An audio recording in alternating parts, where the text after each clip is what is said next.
Hello, everyone. Thank you for joining us today for our presentation. We're going to go ahead and get started. My name is Dora Taggart, and I am the president here at Microbial Insights. And today I'm really excited about the topic I'm going to be covering for you. We're going to be talking about some molecular tools, metagenomics, and next-generation sequencing.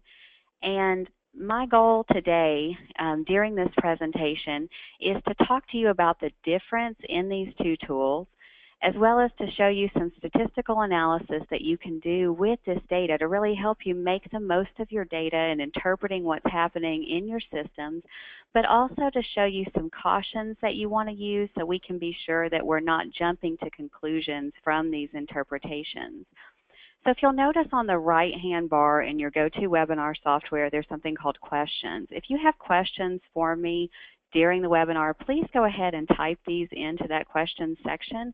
At the end of the webinar, I'm going to go through and I will do a question and answer session for everyone on the webinar. And I think this is really helpful to pull out any key points because if you have that question, likely others do as well. So please go ahead and enter that in as you have those.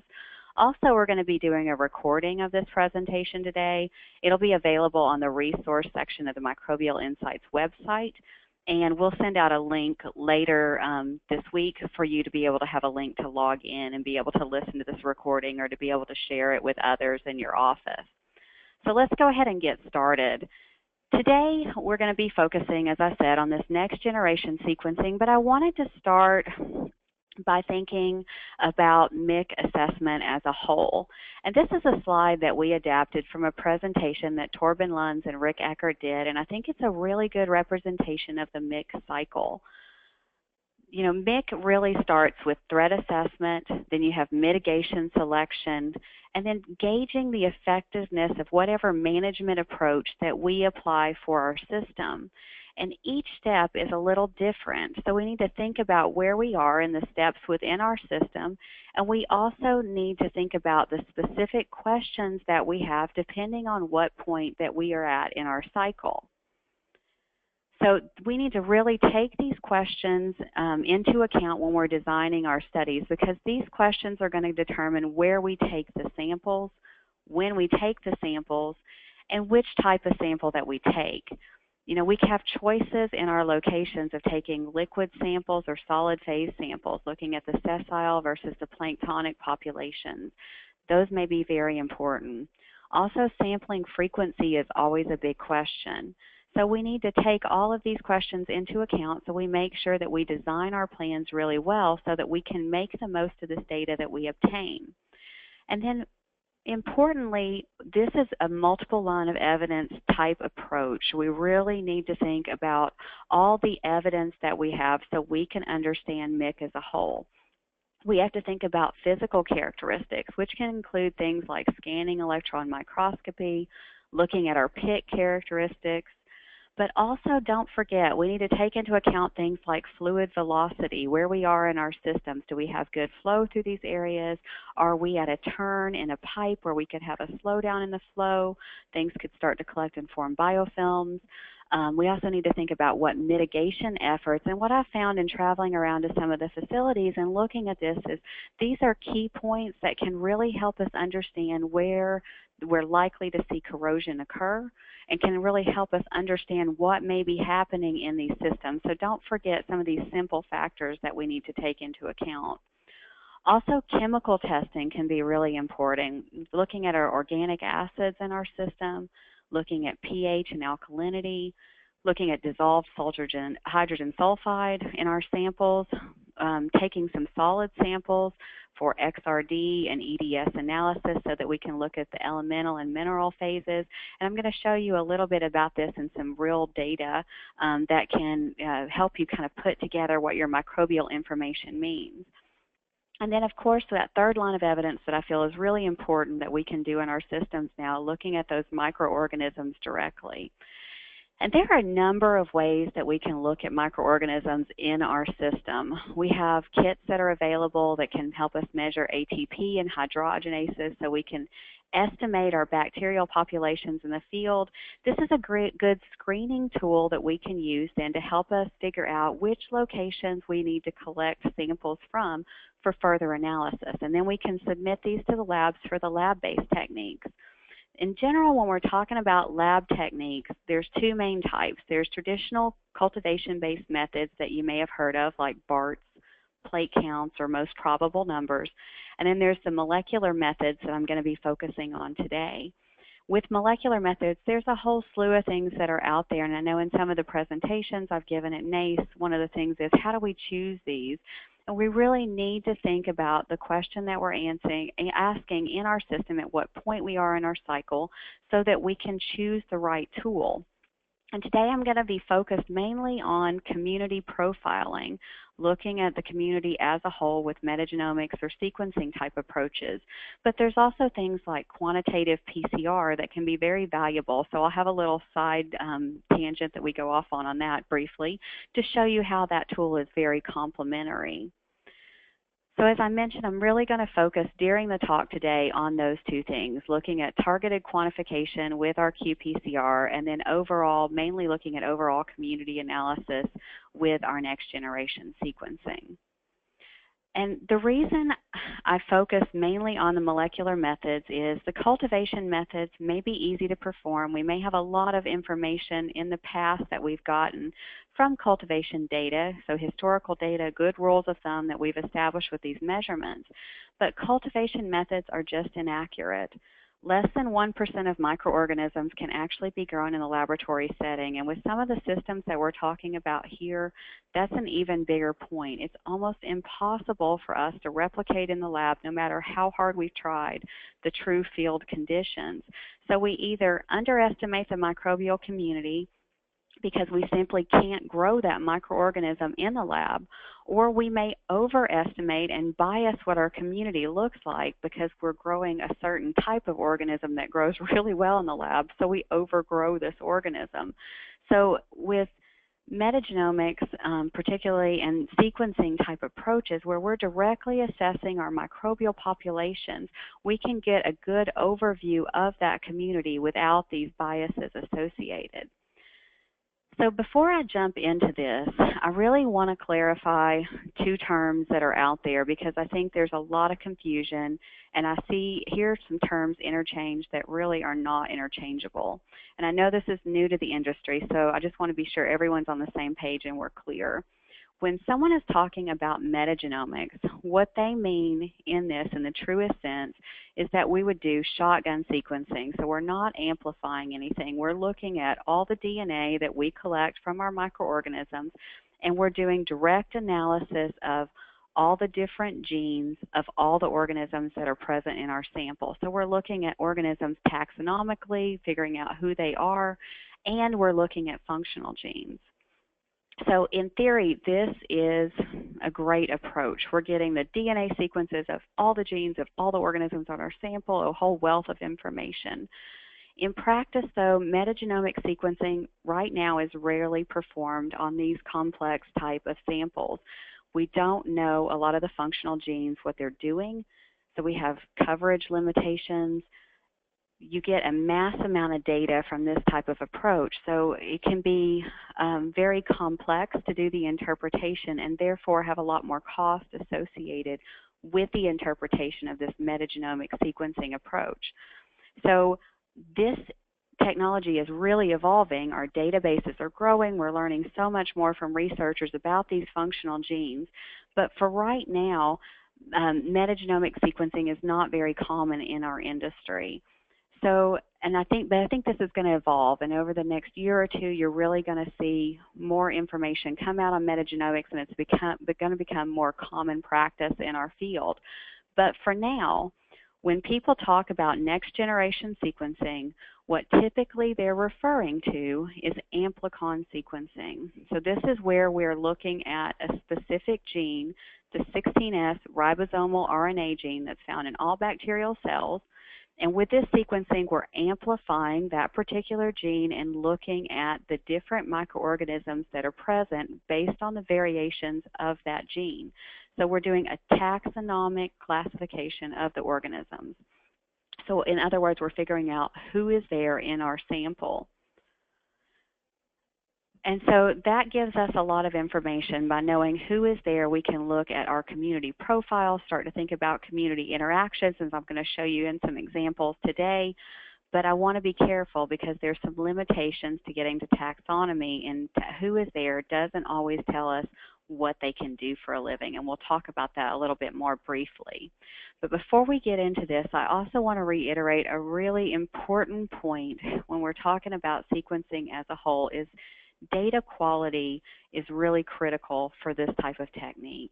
And the analysis really starts from sample collection all the way through, because high quality DNA is essential when we're talking about sequencing so that we can get those good sequence reads, so we get a good overview of our microbial community and what's happening in our samples. So we want to be sure when we collect that we collect our samples in the field, that we keep them cold and shipping, get to them to the lab very quickly.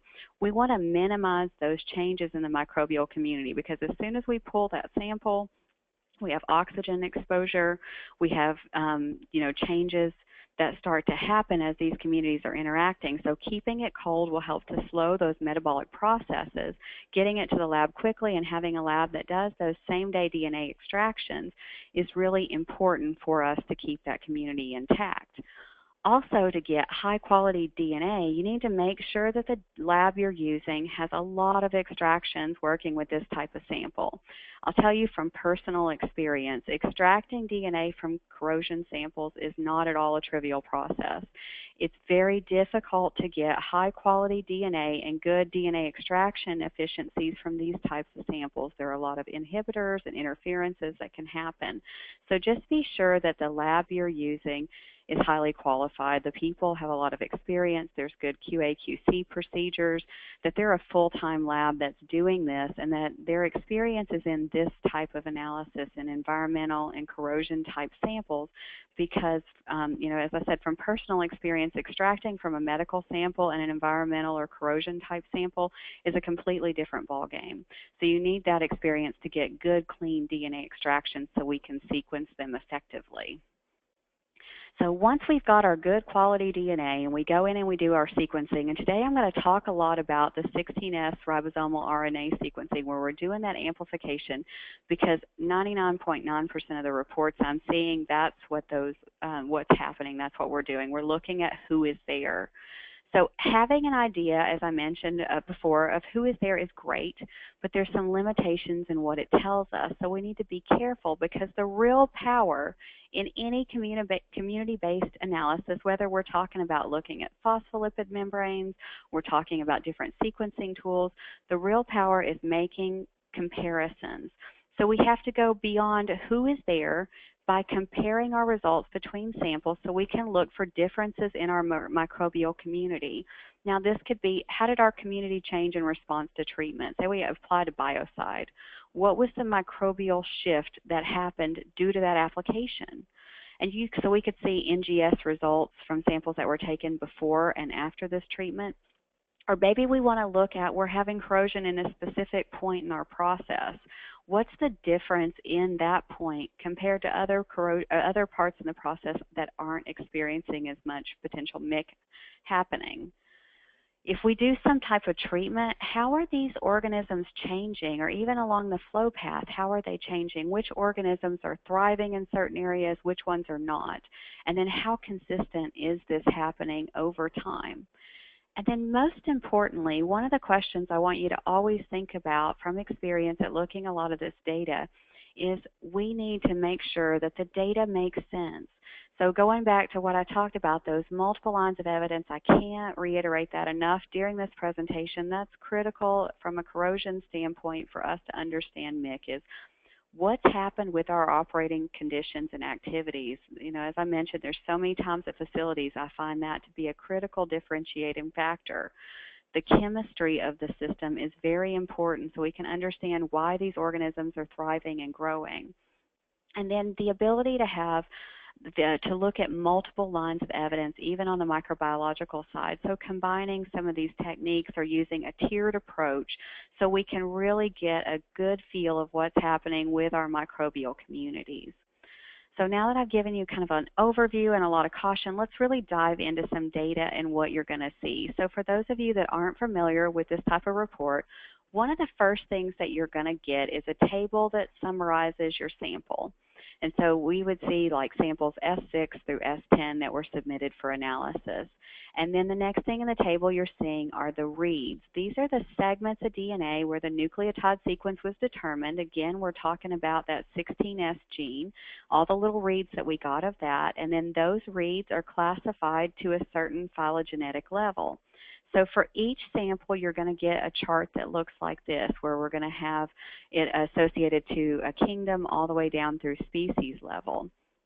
And what I found from looking at data over the years is this genus level identification is really kind of where I feel like it's the most valuable for us to be able to look at differences in our microbial community. Now there's times we might want to look at a higher level and go to the order or family, or we might want to go really specific because we're interested in a certain particular species of organism that's important in our system. We want to research into the data and see if it's there.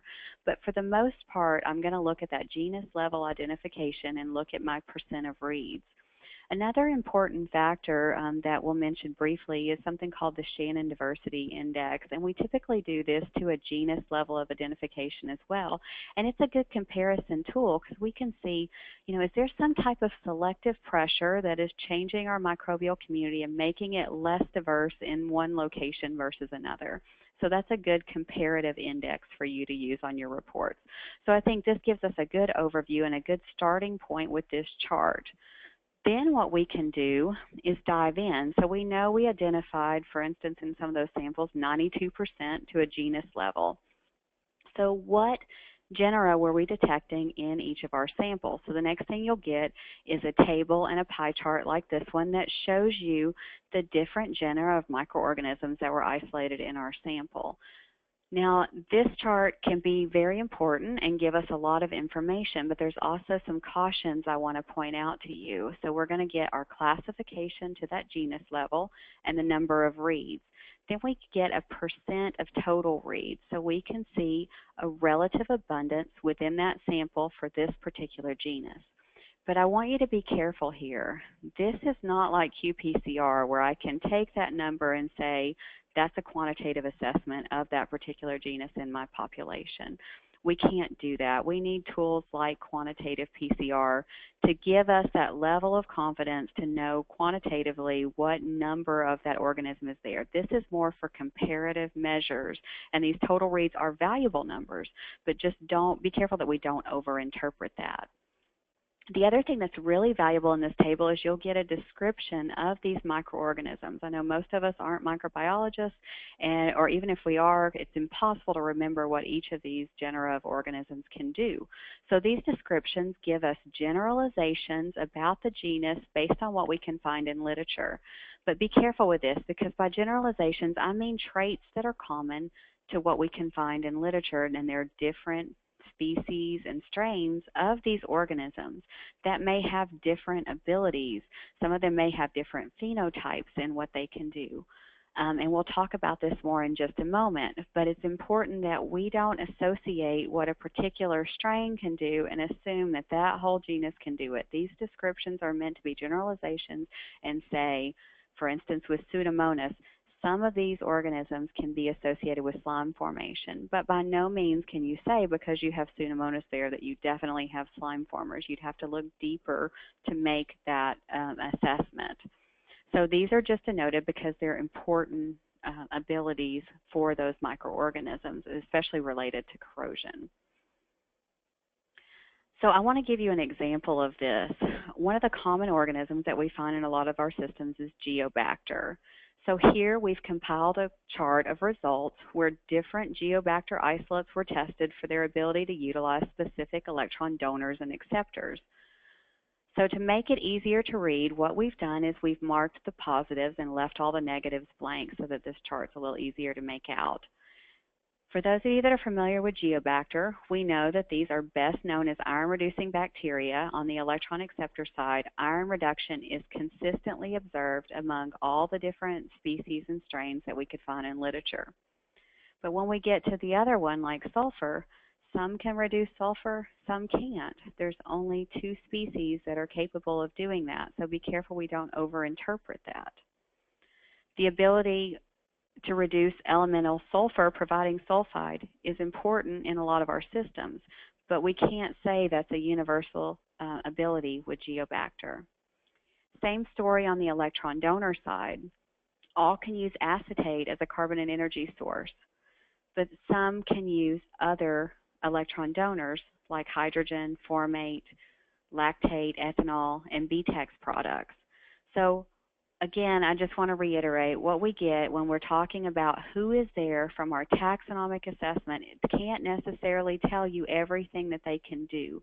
So let's just be careful we don't overinterpret some of that data. Okay, so we've gotten this chart, we got all this genus level identification, and as I was telling you, we feel the real power in this tool is then looking at those community differences. So this is where we can start to do some statistical analysis to really add value to what we're finding in our systems. So a good place to start, and one of my favorite places, is looking at something called hierarchical clustering.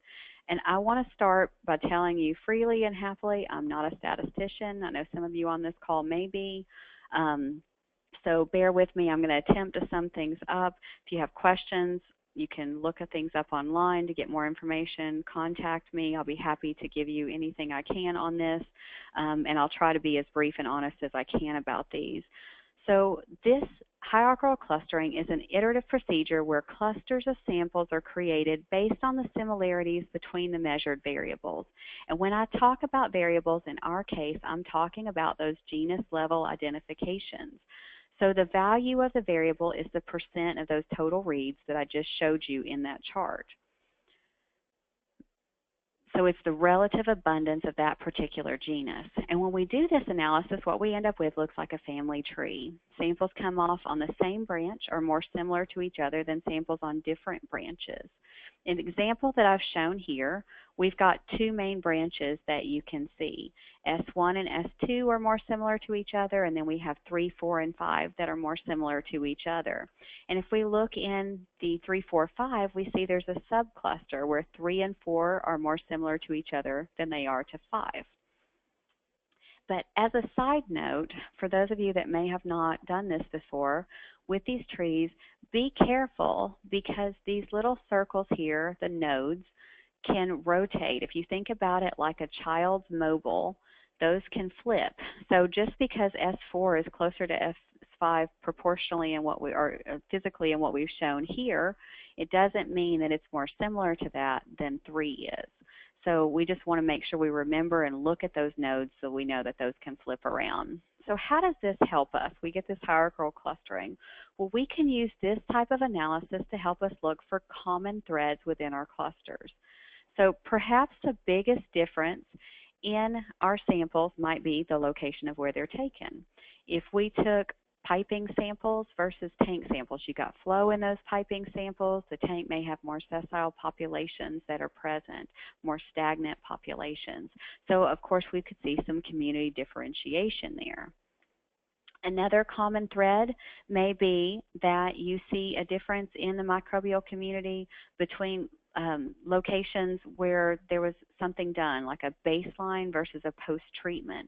So if we add something to our system or do a cleaning or things like that of our system, we might expect those microbial communities to change and then perhaps even change over time as we're seeing here. So you kind of get the idea of what this clustering can do. It gives you ways that you can look back to your process and start to make some assessment based on the clustering of what we're seeing.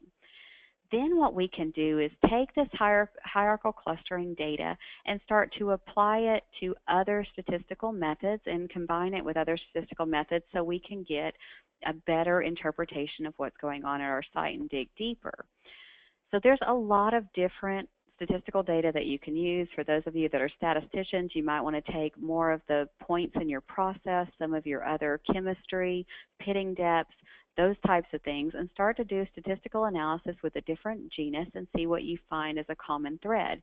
You can also do non-metric, multidimensional scaling, a lot of different analysis. But one of the approaches that I'm I really find to be valuable is this principal components analysis, and it's something that you're going to find in the chart that we do. Again, I'm not a statistician, but there's an ordination page at Oklahoma State that gives a good summary of this tool. So as I mentioned previously, each genus that's detected in our group of samples is a variable. So we may have 50 to 100 variables that are coming up in each sample that we have. So I don't know about you, but I can look at two-dimensional data, an XY plot, and probably be able to see patterns in that. I can even look at three-dimensional data and start to grasp it. But when it comes to 50 to 100 variables, that could be in 3, 5, 10 different samples. We're talking a lot of variables that I can't wrap my head around. And even if I can visually see a pattern, I might be misled in what I see. So PCA is a technique that can kind of overcome that for us. It can be used to emphasize these variations and help bring out the strongest patterns that we see in our data sets. So if you'll forgive me, I'm going to give you a simple analogy that one of my colleagues told me about that I think it really helps to simplify PCA for those of you that aren't statisticians. So if you think about a cat and we shine a light on that cat and it casts a shadow on the ground, based on where we're shining the light, we can get different information about the cat. If we shine it straight down over the cat's head, looks like a blob. We're not getting a lot of information. I couldn't look at that shadow and identify it as a cat. But if I cast that light from different directions, I can start to see a little better pattern that's forming. And then from one direction, it might be the optimal pattern, the biggest differences. So I can actually tell this is a cat, I can see a tail, I can start to see the whiskers.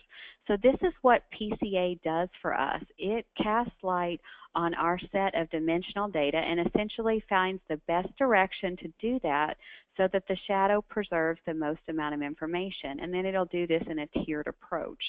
So let me show you an example of this with PCA. First, I want to give you some questions that we're trying to answer in our system, and then we'll actually look at some PCA plots. Again, we're looking for differences in our microbial community, how they change, which organisms and genera are changing over time or staying consistent, and then combining that with all of our other information. So I want to go through this example. Like I mentioned, the first thing I would do with any data set is to start with hierarchical clustering analysis. I'm not going to show you the table completely with all the genus level identifications because of lack of time. I just want you to look at the statistical analysis and see the power of this tool. So I know it's probably difficult to see because we've got so many samples that we've plotted here, but really what we have are two main branches. So let me circle those two branches so we can easily visualize them. We have a blue box and a red box. Now if we work our way through that red box, we've got two additional main clusters of samples and then some other subclusters. And if we just eyeball it, for instance, when I'm looking at this, I can go, wow, in 8, 9, and 12 that are clustering more together, this blue group that is showing up in the genus level identification may be important. So then I can look at who that blue group is and start to make some assessments about my microbial populations. So also what I can do with these is try to understand the differences in these two groups and help us to understand what the differentiating factors may be that cause the blue group to divide from the red group. So let me show you this same group of samples looking at it with a PCA plot. And we see those same divisions in our samples that we just shown earlier on that hierarchical plot. And the blue group is often those right-hand quadrants, and then the red group in the upper and lower quadrant. So perhaps it is that these samples are taken over time. So the blue group is our baseline samples. The top is our T1, time point 1, and time point 2 samples. So if a treatment is done, we could look at this over time and see the baseline compared to time and how the microbial community is being impacted from the treatment and over time. So the conclusions that we could draw here is it looks like there was a substantial impact to the microbial communities from the treatment. Okay, with a lot of treatments, we would expect some type of impact on our microbial community. We've probably applied some selective pressure. We may have had a decrease in our diversity and our Shannon diversity index.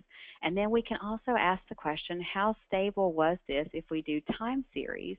So we can start to see how the times grouped out. So we can look at time 0 and 1 were more grouped together versus time 1 and 2 and see how that microbial community shifted during that period. So now what I want to do is add in the variables to the PCA plot. And I forgot to point out, when you're looking at your samples on your PCA plot, the samples that are closer together are because they have the most similarities on this plot. And the reason they have these most similarities is because of these vectors that are pulling these samples together. And in our case, those variables that are creating these vectors are our genus level identifications of our microorganisms. So, for instance, Halomonas that we see here is one of our vectors, is pulling out the highest concentration of Halomonas would be in like our S3 location. And if you imagine that vector extending in the opposite direction, S6 would have a much lower concentration of Halomonas compared to S3, or may not even be there. So that gives us a way to look at our samples and see what genus of microorganism is causing these to group more together. So for the sake of simplicity, what I want to do is take and look at these genera as a group. So let's look at the group 1 and see what we can say of them. If we look at the group 1 cluster of microorganisms, and let's figure out why these microorganisms are grouping together, what may be different about these samples.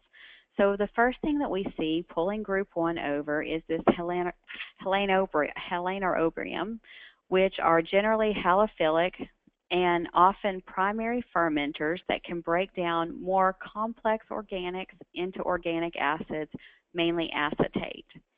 And we've seen articles in literature that talk about the ability of this genera to degrade gar gum, a polysaccharide that's often used in fracture fluids. In addition, there are isolates that are capable of using thiosulfate and sulfur as electron acceptors. So thiosulfate and sulfur reduction can obviously produce sulfide. Another thing that we see that's pulling this group 1 over are acetobacterium. They can consume hydrogen and carbon dioxide to produce acetic acid. Halomonas are another group that we're seeing. They are also commonly isolated in marine systems, but they're pretty versatile in their acceptable electron donors and carbon sources. Most are aerobic, but some can reduce nitrate. These species have also been intensively studied due to their production of siderophores, which is a Greek term for iron carriers. So they secrete these siderophores, relatively low-weight iron chelating agents that are produced to cope with iron-limiting conditions. There was even one species of Halomonas that made it into mainstream news recently because it was isolated from the rusticles on the Titanic. So keeping on that iron theme, we also see Shewanella was one of the organisms that was being detected in our group 1 at higher concentrations. These guys are capable of aerobic growth, nitrate reduction, and the reduction of sulfur compounds like thiosulfate, for example. And then finally, we see Desulfuromonas are there. In general, these are acetate utilizing sulfate reducers. Some can reduce iron, so the potential for sulfide generation is there. But from what we're seeing in this group 1, we're not necessarily seeing sulfate reducing bacteria. So the MIC concerns in our group 1 pretreatment samples would be those that are associated with a prevalence of acetobacterium. So I would be interested in acetogens. As we'll discuss in more detail, acetate is a common anaerobic substrate, so acetogens often support the growth of other anaerobes in our system. They also lead to local pH changes and can exacerbate the carbon dioxide corrosion of carbon steel. Next, we identified fermenters in these samples that can break down more complex substrates and utilize various organic acids. So again, fermentation we find is a critical process because it produces these organic acids and hydrogen that can support the growth of other anaerobes in our systems and really can pose a threat right along with other organisms that we've seen for MIC. Due to the organic acid production by fermentation, the difference in pH within a biofilm or under a metal deposit and that of the bulk solution can be greater than a factor of 2. So in fact, concentrations of organic acids have been seen as high as 12,000 milligrams per liter that have been reported in these acid-producing biofilms. So definitely a concern in our systems because this free acetic acid could serve as a reservoir to help resupply protons that can be consumed by corrosion. And then last but not least, there were several genera of bacteria that are capable of reducing sulfur compounds. Sulfide production and associated corrosion could certainly be a concern and should be considered when we're evaluating our other lines of evidence.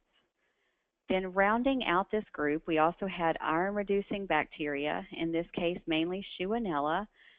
These organisms can reduce insoluble ferric iron oxides to soluble ferrous iron, which can result in the removal of our protective corrosion products. So if we applied a corrosion product to the system, it's something we definitely need to think about. IRB can also utilize cathodic hydrogen. We talked about Halomonas, the rusticles, and the potential for iron chelation earlier, but I'd like to be more general here because there are many aerobes or facultative aerobes that are primary colonizers of our surfaces. And many of the traditional slime formers fall under this description. And once these slime formers form on our surfaces of our pipes, then the biofilms grow. Oxygen is consumed under that biofilm, and we create a differential aeration cell. And these generation of these anaerobic conditions can make it really conducive for the growth of a lot of organisms that are involved in MIC, like the fermenters that we've seen here, and in other cases, sulfate-reducing bacteria that we've seen. So in our group 1, we see quite a few different organisms that look like they may be related to high salt situations or able to survive in more salt situations like seawater, saline situations, and that are capable of really exacerbating MIC and really being a part of that MIC process. So what happens after treatment when we're looking at group 2A? The relative abundance of methanocalculus tended to be greater in 2A than in all of our other samples. These organisms are hygienotrophic methanogens that are also generally halotolerant. Then we had Bacteroides that was also present in this cluster. Bacteroides are fermenters that often break down more complex polysaccharides. And with other fermenters, their end products, organic acids and hydrogen, support the growth of other anaerobes in our system. So this is really community cycling, carbon cycling, all this different exchange at its best. There was a study that we conducted here where we saw Bacteroides were more common in coupon samples that exhibited greater average pit depths. So these organisms could also be important players in corrosion, and we need to think about that. So let's move to our next time point, our group 2B samples. And what do we see? In the industry, it's really common when we think of MIC, what's the first group of organisms that come to mind? It would be sulfate-reducing bacteria. Well, it's 2/3 of the way through me presenting this data on this case study for you before I finally get to where we're detecting sulfate reducers. So disulfobulbus and disulfovibrio are well-known sulfate reducers. The disulfobulbus couple incomplete oxidation of organic acids such as lactate, propionate, butyrate, and ethanol to acetate with sulfate reduction.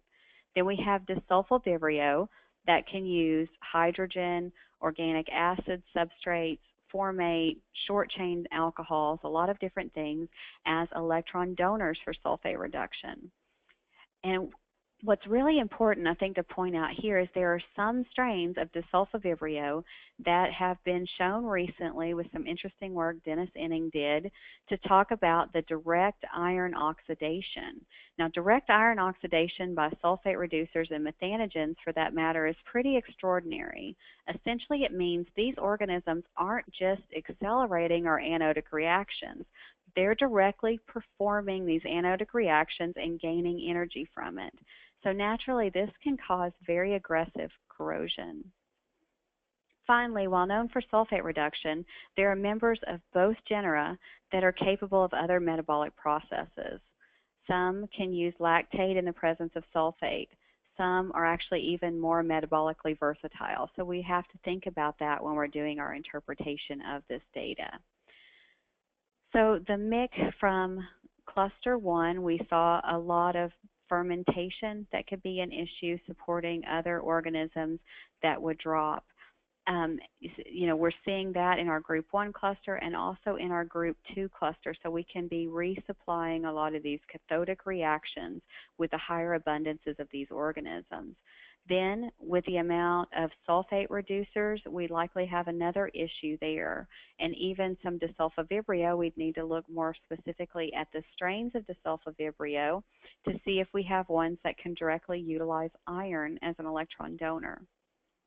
Finally, we see methanogens, which can produce hydrogen and carbon dioxide. And like sulfate reducers, methanogens can contribute to cathodic depolarization.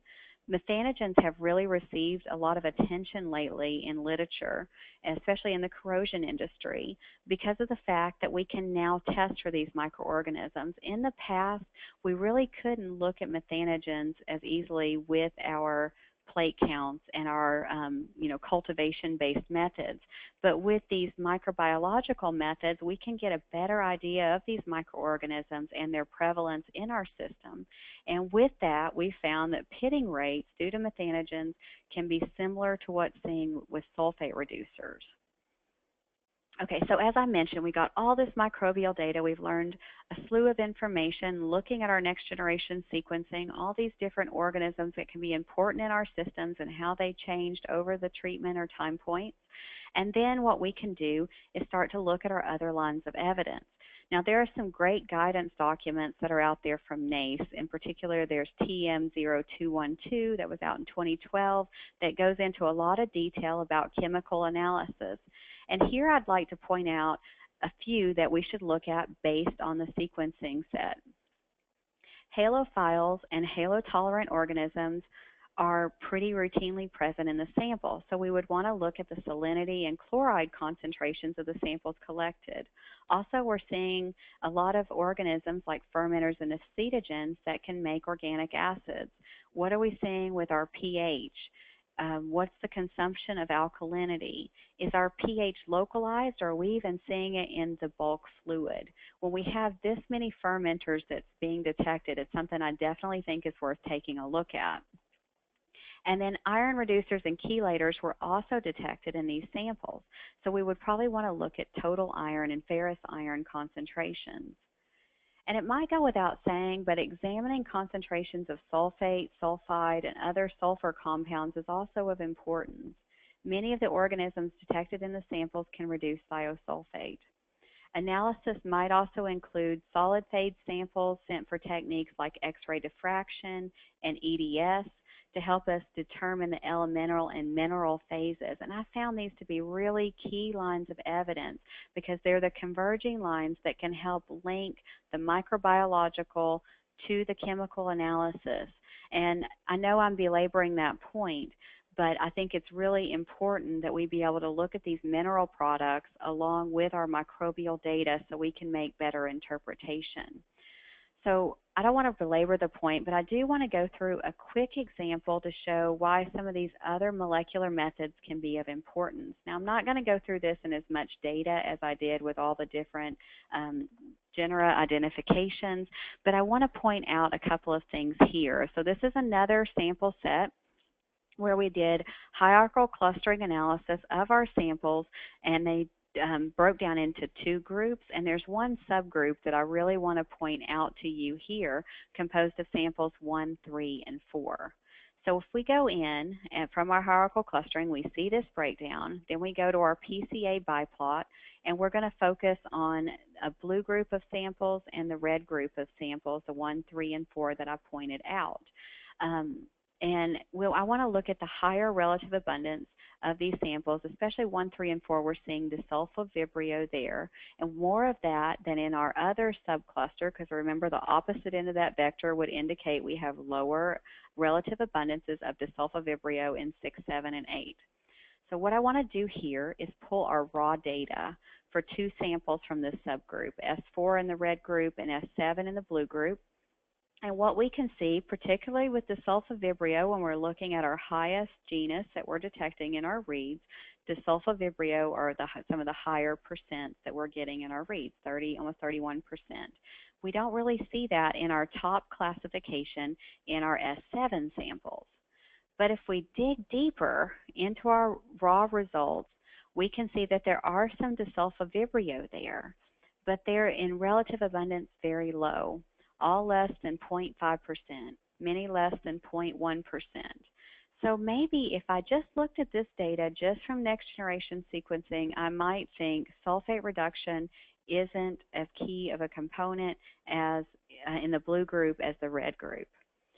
But if we go in and do quantitative PCR on these samples, I'm showing you here the concentration of the microorganisms from the sulfate reducers from all these samples using a gene called APS that's found in sulfate-reducing bacteria.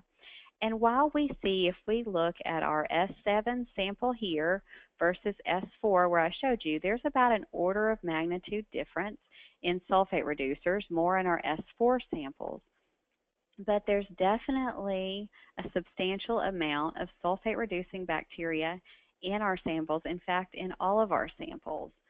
So sequencing results are good. They gave us a lot of information and some key differences, but I want to reiterate that it's not quantitative. In order to get quantitative true concentrations, we need to use other molecular tools like the quantitative PCR.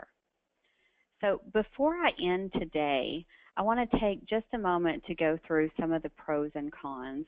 You know, hopefully what you see from the presentation is next generation sequencing is a fantastic tool that can give us a good overview profile of our microbial community. There's not another technique out there like PLFA or DGGE that we've had in the past that comes even close to giving us the depth of knowledge that we can get with this type of sequencing. The other great thing about this is we don't have to have any idea of what we're looking for. This is an exploratory technique that we don't have to have prior knowledge to really be able to look at all the microbial community in our samples.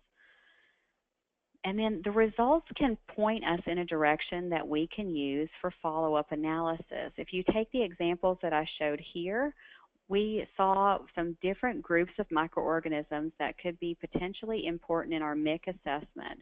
Then in designing the treatment for our systems, we could do some qPCR analysis to see how the concentrations of these microorganisms change in relation to whatever control mechanism that we implemented in our system.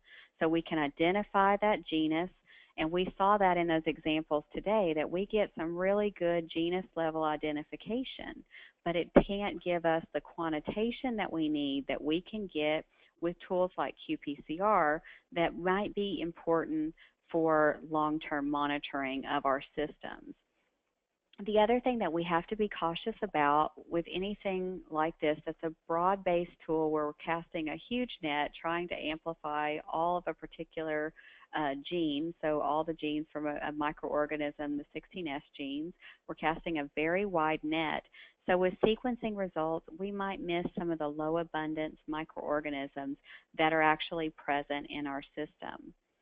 And then we need to also think with the type of sequencing we're doing right now, until we get to those metagenomic approaches, when we're doing 16S ribosomal RNA sequencing, we're getting to a taxonomic level.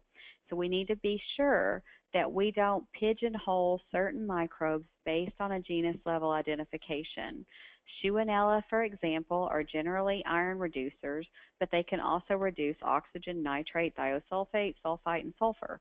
They have diverse metabolic capabilities that can be active based on the local conditions. So we just got to make sure we put all those lines of evidence together so that we don't overinterpret or misinterpret what our NGS results are giving us. And because I showed you a little bit of the qPCR data, I want to give you the pros and cons. Every technique that we have, no matter what you're doing, from chemical analysis to microbiological analysis, has benefits and limitations, and it's important that you understand those. The benefit with qPCR is we can get that accurate quantification.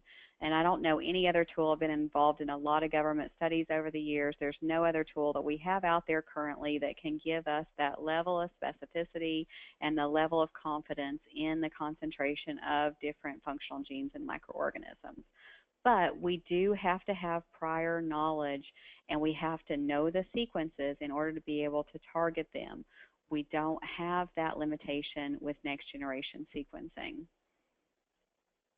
So before you submit samples for any type of analysis, I want to make sure that you're thinking again, go back to the question you're trying to answer in your system. Sequencing is a fantastic tool, and I would love to see people start to use it more. But make sure the result's going to answer your question. It's a good exploratory tool that gives us an overview of our microbial community. But if we want specific microorganisms that we want to look for in our systems or quantitation of those specific processes, we need to use qPCR. We can use the next generation sequencing to see how our community shifts over time. Very, very valuable tool looking for those changes and differences. That's the power of the tool with the statistical analysis. So I want to encourage you to make sure you design your sampling plans that are going to answer the questions that we have, like including a background sample, maybe from an area that's not experiencing corrosion compared to one where you're seeing pitting, can give us some valuable comparisons. Doing a baseline sample before you make a change in your system can help us understand what happened so we can correlate those changes back to a specific time point.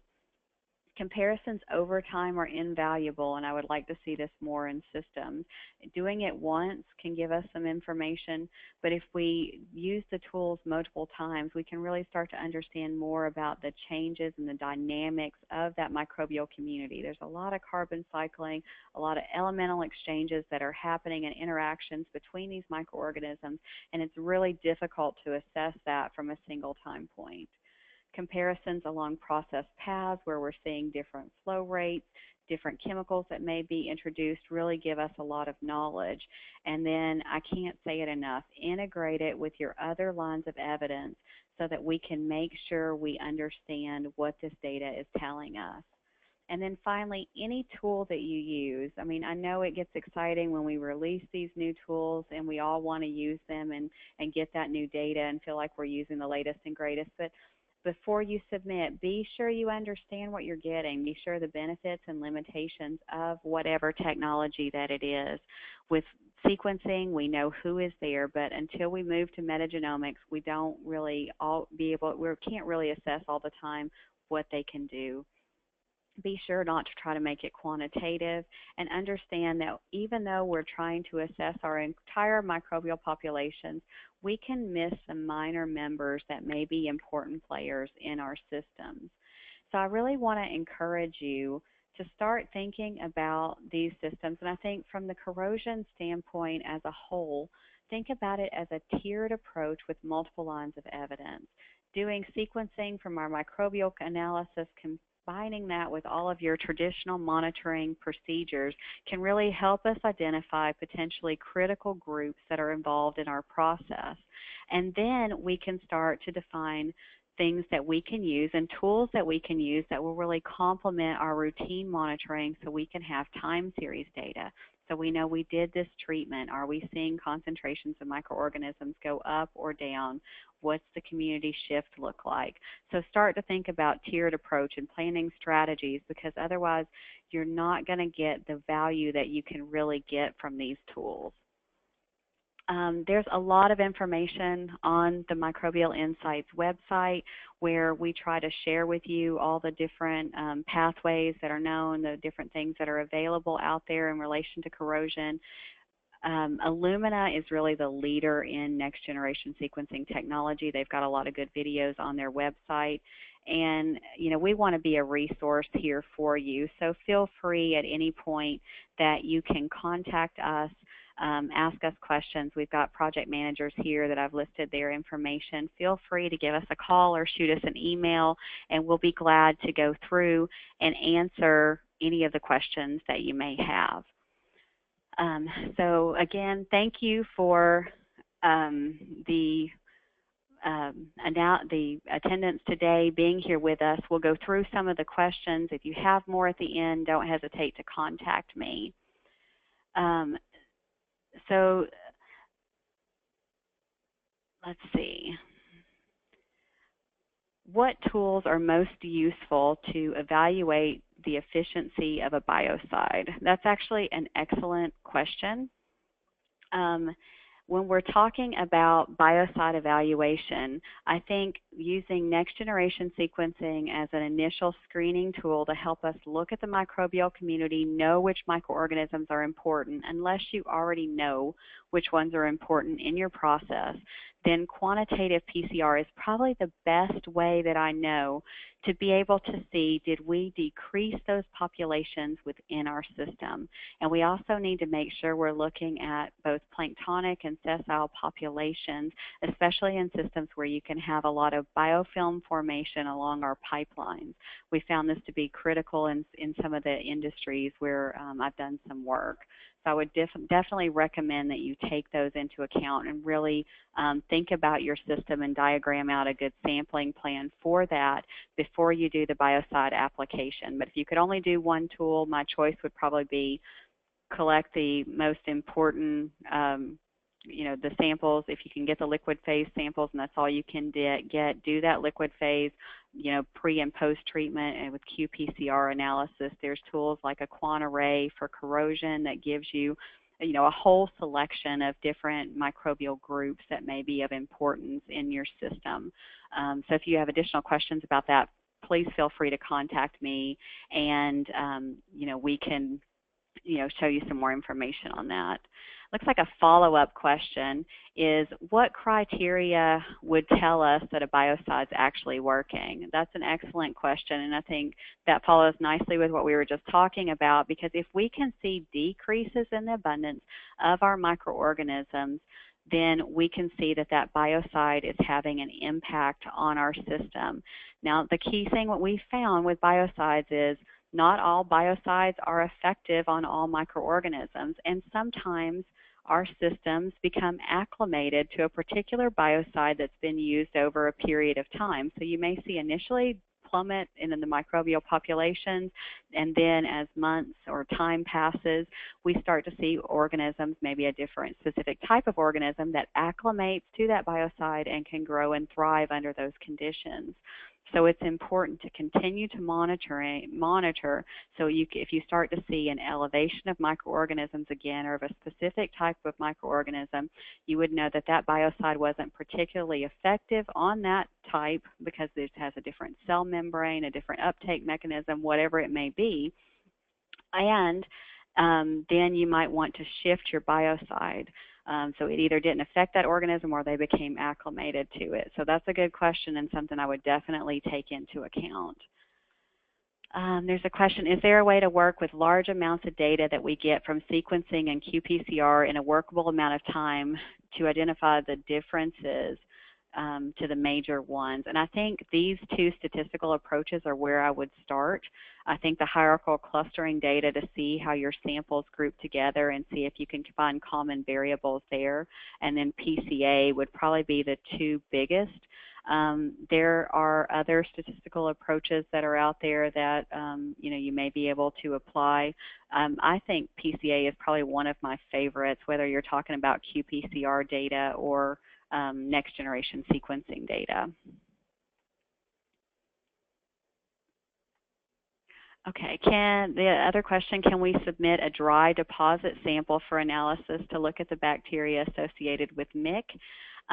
Yes, we can do most any type of sample that can be submitted for analysis.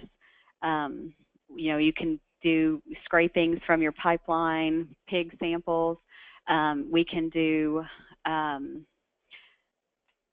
We can do pretty much anything from the pipeline as long as you can collect it from there and submit it to us. But again, making sure that you keep it cold and that you try to minimize the changes in the microbial community over time would be critical, because you don't want to see that shift in the population. So, even a dry deposit, you'd want to keep that cold, get it to us as quickly as possible. And let's see.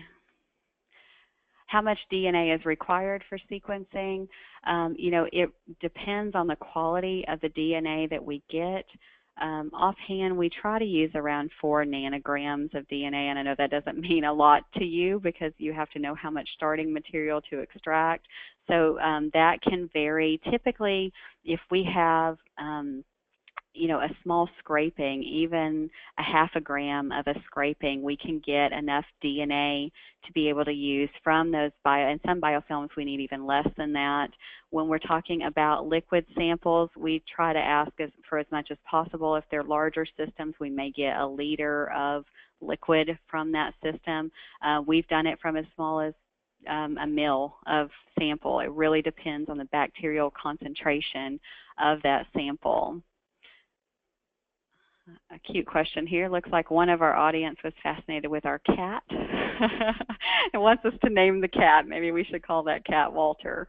But anyways, so yeah, there's a lot of different ways over the years that we have a lot of experience with looking at different sample matrices. So if you contact us, we can kind of talk to you about your particular sample, where you're collecting from, what your likely concentration is, and then we can do some different tiered extraction approaches to try to make the most and get the highest quality data that we can obtain DNA results from your samples. Again, I know we've gone a little bit over time. I want to thank you all for taking the time to be here today. If there are questions that we didn't get to, we'll try to send them out in an email. I appreciate your time and your attendance. We'll be sending out a link later this week so that you can get the recorded version of this presentation. So I look forward to working with you all in the future. I hope you found it to be useful. Again, contact us with any questions that you may have. Thank you so much.